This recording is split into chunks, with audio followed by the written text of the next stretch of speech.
Hi, I'm Dr. Jackie Berry with Bird to the Wise. Today's show is very special because we talk about our American symbol, the bald eagle. Majestic and regal, this proud bird has had a dodgy history up until recently, but its numbers are returning even stronger. My guest on today's show is Megan Oberkircher, a wildlife technician for New York State's Department of Environmental Conservation, Region 3.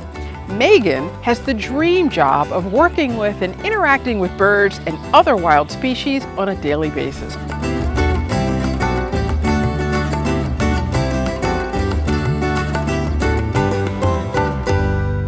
So I'm here today with Megan, who works for the New York State Department of Environmental Conservation, located in New Paltz, New York, which covers Region 3. And they do a lot of great services to help promote the environment and wildlife, and particularly birds, which I care a lot about. But before I go any further, I want to find out more about Megan. Megan, how long have you been working for the DC? Close to 2 years now. Close to 2 years? Do you like it? Yeah, I like it a lot. That's awesome. I think it's a great job. So you spend a lot of time in the field and stuff? I do spend a lot of time in the field almost every day. Yeah. And so what's your favorite part? Just the field work in general, getting to see all the different parts of Region 3 and all the different wildlife areas. It's really nice. Yeah. So what kind of background do you have? I got my bachelor's degree at Penn State in wildlife and fisheries, and I got my master's degree at Rochester Institute of Technology in environmental science. And I've mostly worked on birds. I've done some bird banding, some like acoustic surveys and things like that. Yeah, wow, that's awesome. Dream job. Okay, so tell me more about Region 3. What area does that cover in New York State? So Region 3 covers Dutchess County, Ulster County, Rockland County, Sullivan County. Did I say Westchester? You did not, does it? Okay, yes it does. Okay. And I feel like I'm missing something.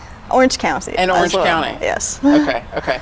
And you're responsible for a lot of things. What can you tell me as far as birds go, what your department takes responsibility for? So we mostly cover endangered species. So in New York State, bald eagles are still listed as threatened, and then we also do, for birds, marsh bird surveys. Okay. So when you say marsh bird surveys, you mean like loons and stuff like that? Actually, it's more like rails are little tiny marsh birds. They're like this big. They've got kind of long legs. They're pretty secretive. Those brown ones that go like this. Exactly. Yeah. Okay. And so you survey them to make sure that their numbers are okay? Exactly. We do like call surveys, so we'll play a call and see if they answer. Yeah. And do you guys have any outreach programs to kind of get the community involved? Actually, our diversity unit doesn't do a whole lot of outreach. That's something we would like to work on, I think. Yeah, okay. Well, what kind of programs do you guys have? Our programs, I worked in the diversity unit, so we cover endangered and threatened species. Okay. And then also part of wildlife is more of the game program, so hunting and fishing. Hunting and fishing and stuff. Okay, so but you're not responsible for like licensing or anything like We're that? not. That's done at central office in Albany. Okay. So the diversity office is responsible for marsh birds and responsible for endangered species. What else? So under endangered species, we cover turtles, frogs, and snakes, and mammals as well. Okay. Just as a side question, are there endangered snakes in New York State? There are not federally listed ones, but state listed is timber rattlesnake. Timber rattlesnake is see, I don't think I knew that. I actually came across a rattlesnake. I was not, what county was I in Orange County? I don't remember where I was. I may not have been in this region, but I was just going camping with my fiance, soon-to-be husband, and we were looking for a great campsite, and all of a sudden we heard this rattle. And it was like, we're not camping here. But, it was just a rattlesnake. Not sure if it was that species because we didn't get that close.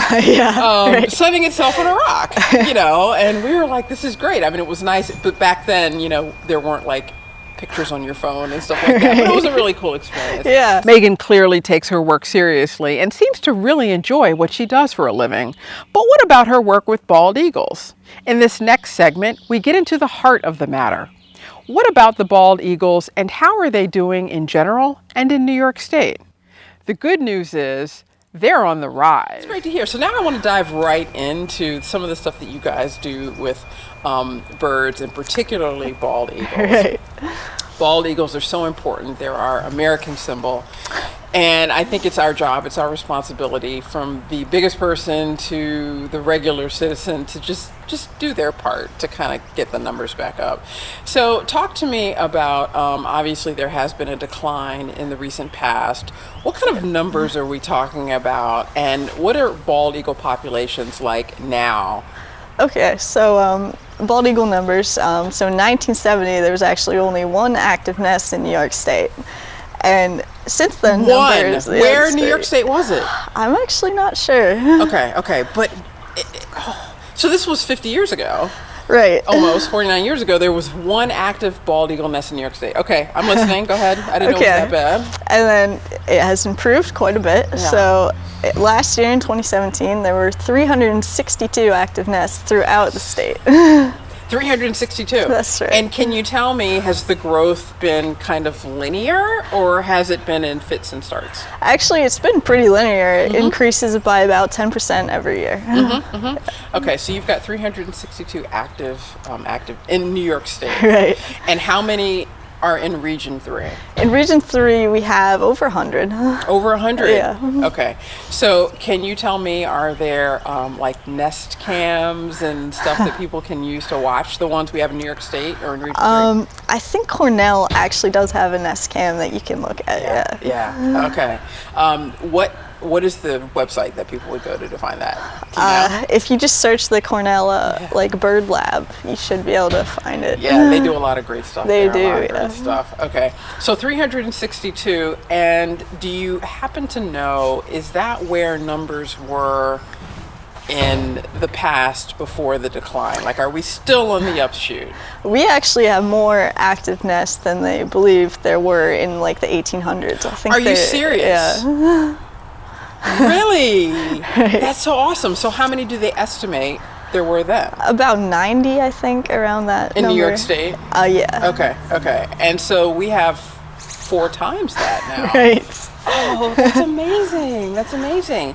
And then are the eagles doing their sort of normal routine, or has their behavior changed at all that you're aware of?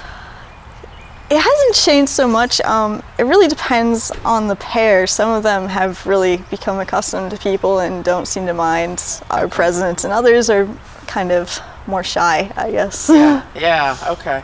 And are they laying like a normal number of eggs per, like I was watching a documentary last night, and they normally lay, I think it's 2, right? That's right. But the female only laid 1. Okay, yeah, it varies. Average is 2, and then some lay 1, and they can lay up to 3. And they can lay up to 3? Yeah. Okay. And then how long is the incubation period? It's about, I think, 32 days. 32 days. Okay. Like That makes sense. And then after the incubation period, they're in the nest getting fed by both parents, correct? That's right. Okay. And the parents take turns as far as who goes and hunts for food and who brings food? They do generally. Their nestling's about 11 to 12 weeks. 11 to 12 weeks? Yeah. That's a long time. Well, I guess it's kind of like children. I mean, you're, in the womb for 9 months, but then it takes 18 years for you to actually leave the house, right? So 11 or 12 weeks is a really long time. So are eggs normally laid in the spring, or when does that happen? So they can lay as early as February, but they can lay as late as April. Even in New York State, they can lay in February. That's right. This year they were a little early. Why? Why were they early this year? It's a little warmer this year than last year. It stayed cold for a while last year. Yeah. Okay, so anywhere between February and April, and they're incubating for 32 days. So then, do they have just one brood per year? They do. Yes. Okay. And what is let's just say all things being equal, there's enough food, there's not any sort of pollutants or contaminants. What is the normal, I hate to say it because I don't like to think of little eaglets not making it, but you know what I mean? Like, what is the percentage of eaglets that actually make it to adulthood? Actually, a very high percentage okay. make it, yeah. It's because they have two parents. Right, they get a lot of food, and yeah, the Hudson River has a lot of fish. Yeah, that's excellent. That's excellent. Megan shared with us some important facts. These birds are so big and so strong that their incubation period is longer than average at 32 days, and they remain in the nest for nearly 3 months after they're born. Nesting pairs also produce just 1 brood per year. What you'll find out in our next segment is that this regal, majestic bird, which is the biggest eagle in the United States with a 6-foot wingspan, sometimes resorts to scavenging for its food. Okay, so speaking of the Hudson River, the fish population here has also increased, and that's basically what a lot of bald eagles eat, right? They do, yeah. Okay, so they get the fish out of the Hudson and they bring it to the nest? They do, although sometimes they can be a little lazy and they do like to scavenge. So if they see another bird with fish, they'll go after it.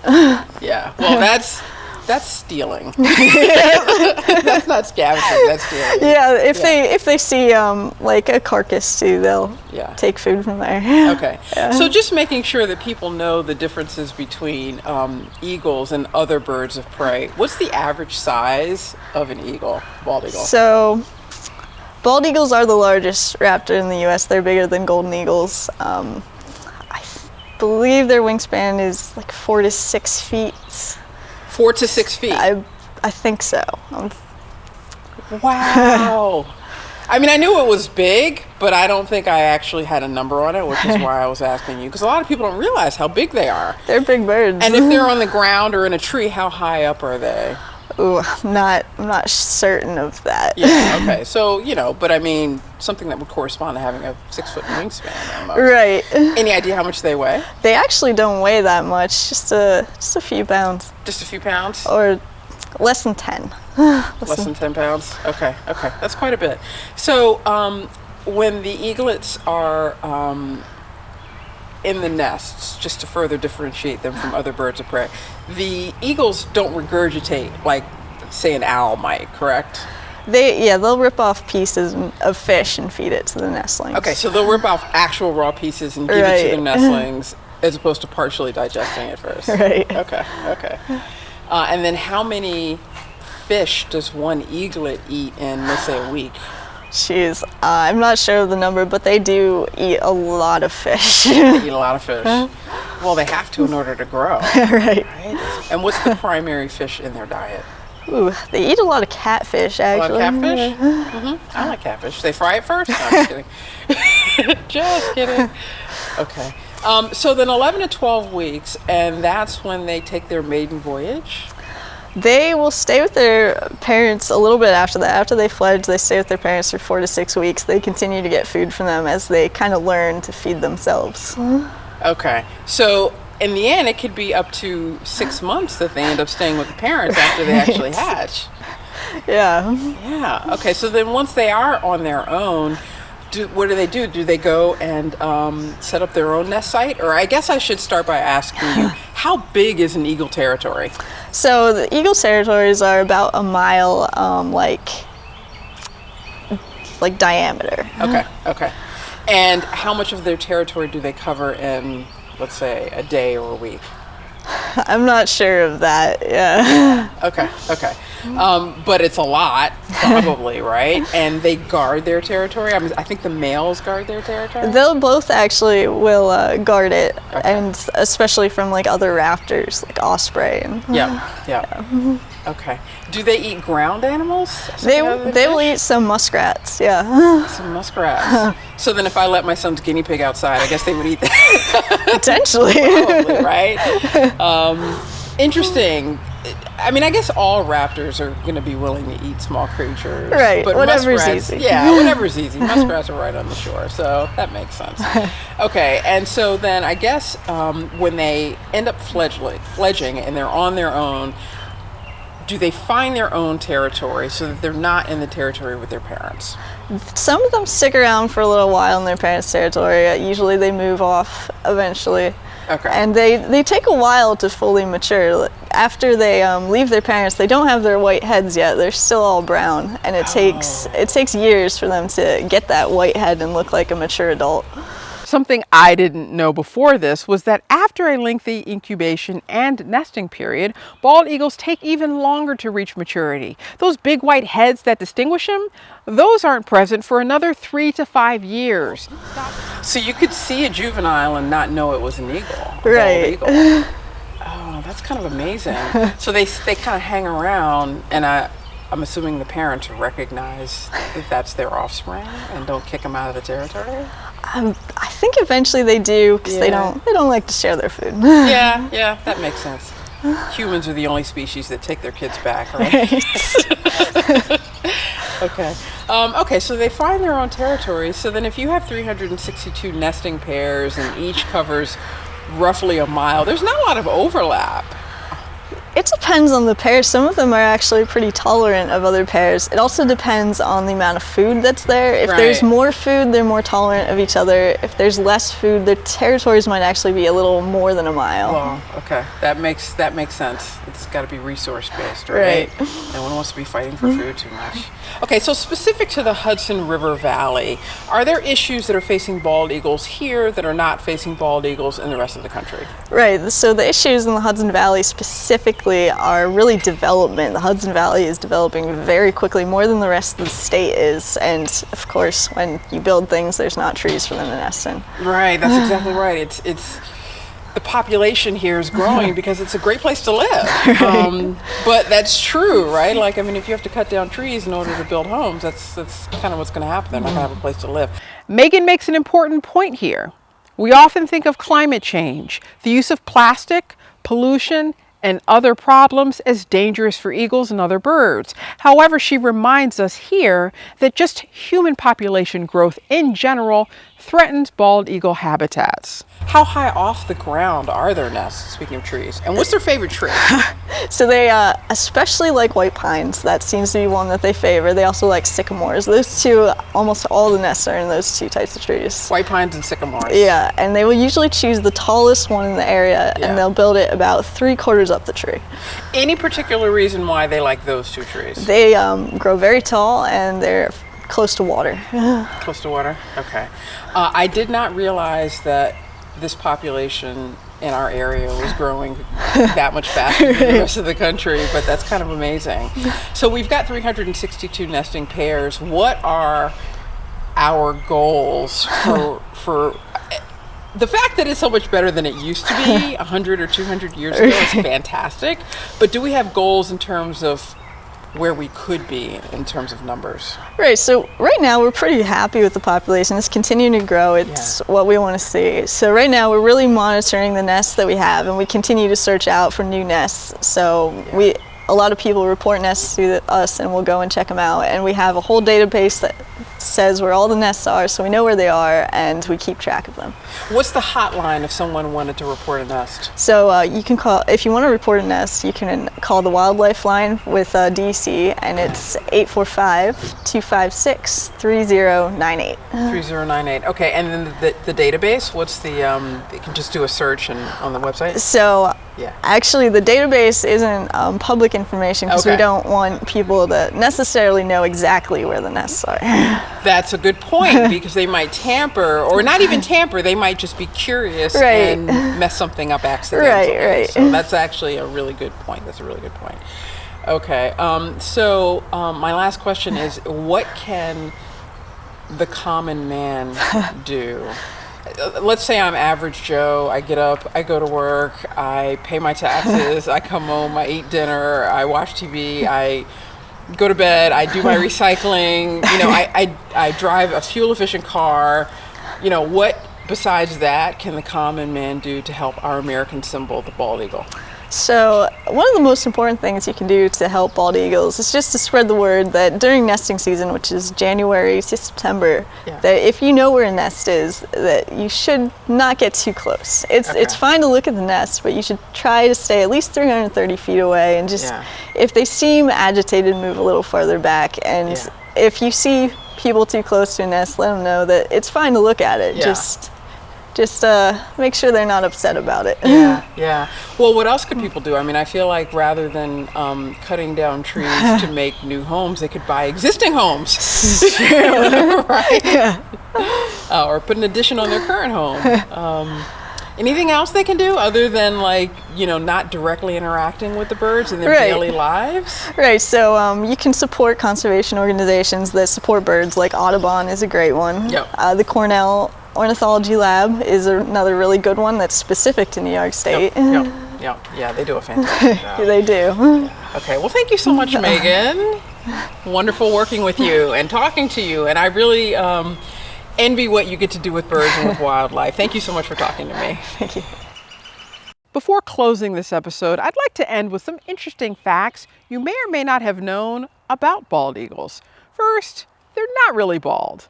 The term bald eagle was used historically to describe a white head. The adult bird has a white head and tail, but both of these parts of their bodies, as you can probably tell from pictures, are simply covered in white feathers. Second, they're great divers. Eagles can glide and dive at speeds of over 100 miles per hour. Third, eagles weigh up to 12 pounds and are able to carry objects near their own body weight. Fourth, the term eagle eye comes from their great vision.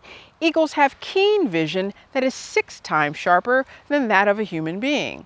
Eagles are able to spot a rabbit or fish from a distance of over a mile away. And finally, let's dispel the myth. One of our American forefathers, Benjamin Franklin, claimed to prefer the turkey as the symbol for the U.S. than the bald eagle. What actually transpired was Benjamin Franklin extolling the virtues of the wild turkey and disparaging the bald eagle's often habit of stealing food from other predators. Thanks so much for watching this interview. I learned a lot by talking to Megan. Some stuff I knew, some stuff I didn't know, and some things, probably like you, I just needed to be reminded of. I hope you enjoyed this episode about our American symbol, the bald eagle, and I hope you have a birdie day.